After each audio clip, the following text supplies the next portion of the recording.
Looking back at what my birth mother went through to give me life, it amazes me the courage that she had and the sacrifices that she was willing to make.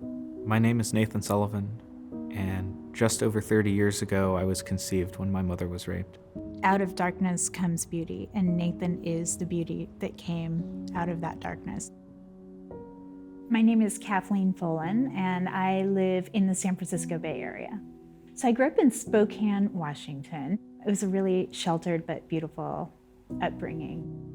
I stayed there until I went to college when I was 18. So when I was in college, it was my first year away from home. My goal was literally married at 26, kids by 28, CEO by 30, or vice president. My junior year of college, I had just been evicted, and we got a new place. And we'd only been there 3 days, and I was locked out.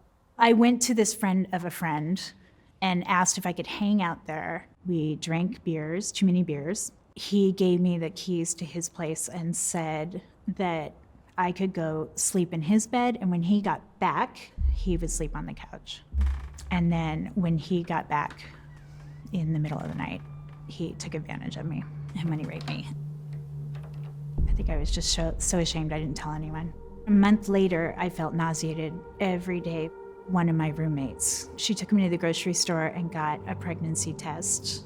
When I turned it over and it said positive, I just remember looking in the mirror and not recognizing the person looking back at me. Like, this can't be. This is not my plan.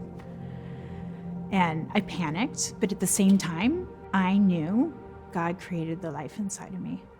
And I tried telling my parents. I talked to my mom every night. She said, "I love you, Kathleen." And I said, "No matter what?" And she said, "What's the what?" I said, "Nothing." And she said, "Is it a good what or a bad what?" And I said, "It depends on how you look at it." And she said, "Are you pregnant?" And I said, "Yes." They said, "What's your plan?" And I said, "I think adoption." But they just fully supported me. I did know I wanted an open adoption. I also wanted to be able to choose the family and not just hand it to an agent to give to whoever. I wanted to always know that he was okay. And at first, it didn't matter what religion they were. Then I realized, no, I want them to have Jesus in their life, my baby. No, they need to be Catholic. And no, actually, they need to be practicing Catholic, but also fun. And that's when I realized I wanted a stay-at-home mom. So it was through choosing a family that I realized what my values were and what I should look for in someone that I'm dating. It's the future father of my children, possibly, right? I called a priest that I knew. He gave retreats all over the country. And I asked him if he knew of a good family. And he said not off the top of his head, but he would keep his ears peeled. I went back to the agency. Then a week later, Joyce called me with the names of Barry and Liz Sullivan in Maryland. An hour after that, the priest called me with the same family. One day, my mom asked me to go to the Catholic bookstore with her, and I just started looking at name tags and their meanings. The name Nathan jumped out at me because it means a gift from God.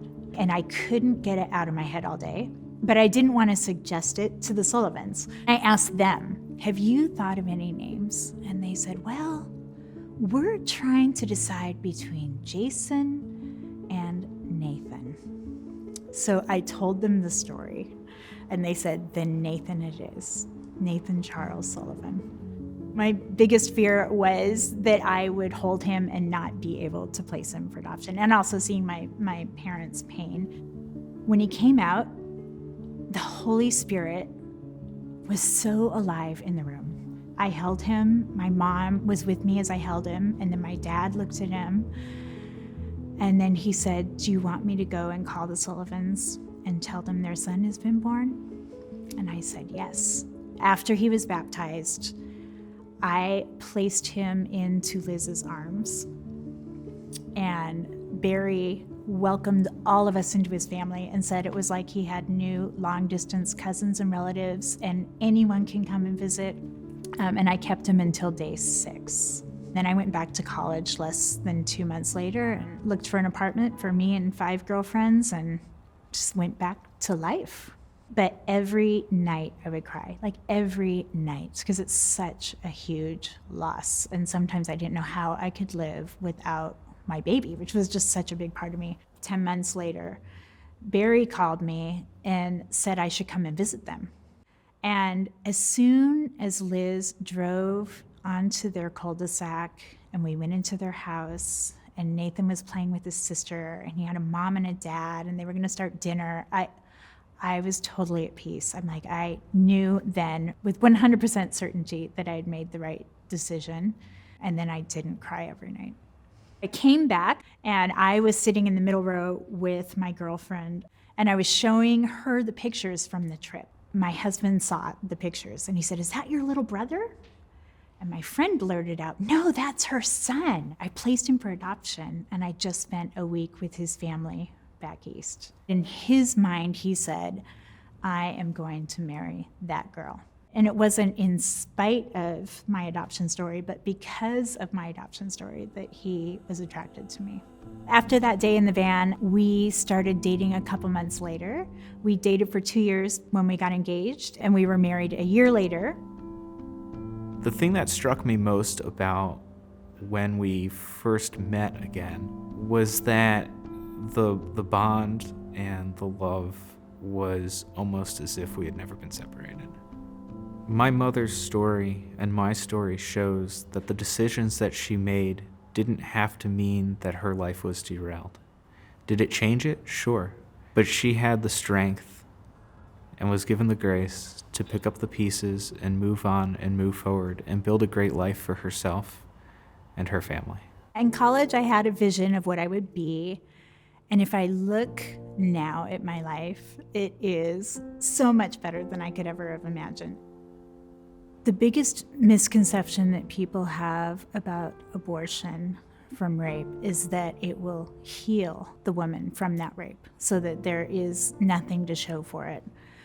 But what would really happen is that you would live not only being raped, which is traumatic, but with the trauma of knowing that you destroyed a human being out of something that wasn't even your own fault.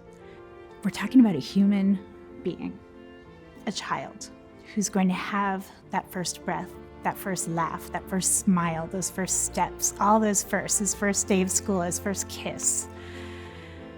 And to take that away, it's not our place. Aborting that baby will not help you. It will not give you the strength that you think you don't have, but you do. You do. Sometimes I think about our story and I'm overwhelmed with awe, and I have run to adoration just giving thanks for the story that we have. And who would have thought that in the moment that I found out I was pregnant? I wouldn't think that. But I look back now and it has been very blessed and still is, and more blessings will come.